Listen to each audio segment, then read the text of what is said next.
Hello everyone and welcome to episode 6 of Under the Skin. This series is all about taking a look at the meaning behind the names of the legendary skins in Battlefield 1. I'm your host Christopher, the video game historian, and as always, I'm going to take one gun from each class to inspect. On this episode, I'm going to take a look at the skins for the new SMG 0818, Vetterli-Vitali, the MG1417, and finally the Federov Avtomat.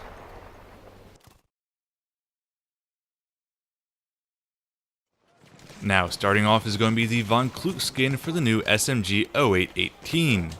This skin refers to the German General Alexander Heinrich Rudolf von Kluge, who commanded the First Army during the Schlieffen offensive in August 1914. Prior to his command here, he would serve the Prussian army during the 6 Weeks' War in 1866 and the Franco-Prussian War in 1870, after which he rose through the ranks to become a general in 1914. He didn't serve long in the war, but is notable for his move during the Schlieffen Plan. He believed that if he moved his army west from Belgium, swing south, then march east onto Paris, Germany would have a quick and decisive victory. That wasn't the case, however, and the Germans were stopped in September at the Marne, forcing a retreat. In March 1915, von Kluge will be badly wounded from shrapnel to the leg, and a year later in 1916, he'll retire from active military service, publishing his memoirs in 1922.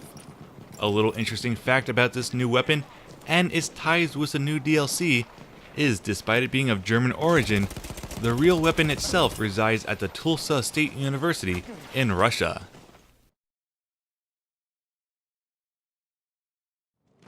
Next up is the Scaroni skin for the Italian Vetterli-Vitali M1870-87.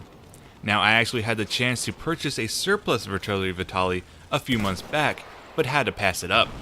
Anyway, the skin for this rifle actually refers to one of the top Italian aces of the war, Silvio Scaroni.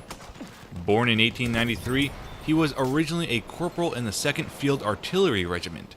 He would eventually transfer to the 4A Squadron of the Italian Air Force as a recon pilot in March 1915.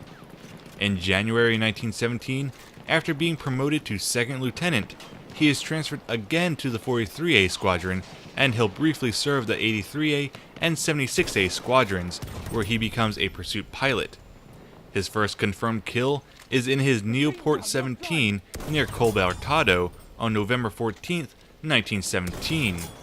His final confirmed kill was at Monte Tomatico, taking down an Albatros D3 with his Henriot HD-1 on June 12, 1918. It was this final battle that he was wounded, ending his career with 26 confirmed kills, the second highest Italian pilot ace. After the war, he too will publish his memoirs.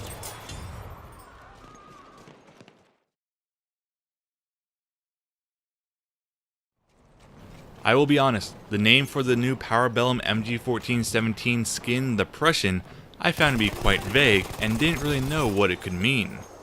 Could it be like the Dane and refer to the Prussian soldiers, or the Kingdom of Prussia, or perhaps the King of Prussia Mall just outside Philadelphia? In the end, I went with King Wilhelm II, last King of Prussia and Kaiser of Germany. Born in 1859, he was the eldest child of Prince Frederick Wilhelm and Princess Victoria of England, making him the grandson of Queen Victoria. When the creation of the German Empire under Prussian control was created in 1871, he would now be second in line for king. In 1888, he would succeed his father for the throne, who ruled for only 7 months before dying. Wilhelm had a habit of letting his emotions get to him, and during World War I, many scandals of his public blunders came back to bite him and weaken his influence. When Archduke Ferdinand was assassinated, he was more or less pressured by his generals in mobilizing the German armed forces for the war.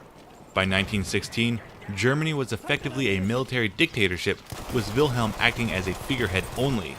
After the war, he fled to the Netherlands after being forced to abdicate his throne in order to escape extradition of war crimes. In 1941, at the age of 82, he'll pass away.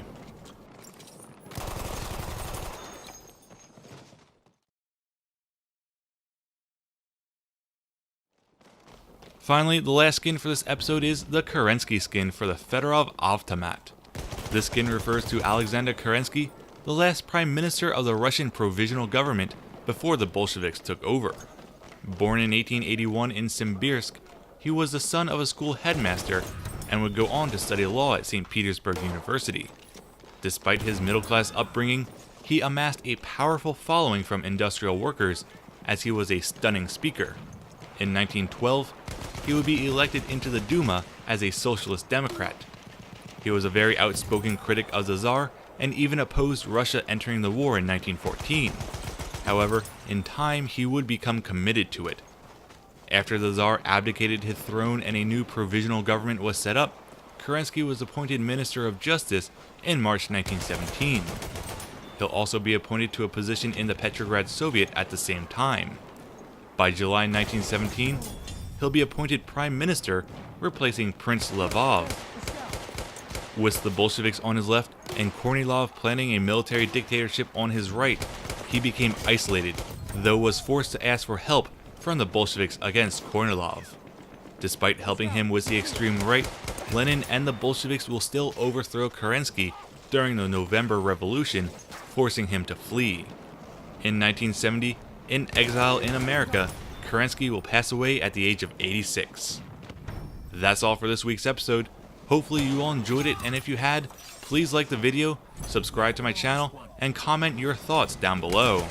Also, don't forget to follow me on Twitter and like me on Facebook.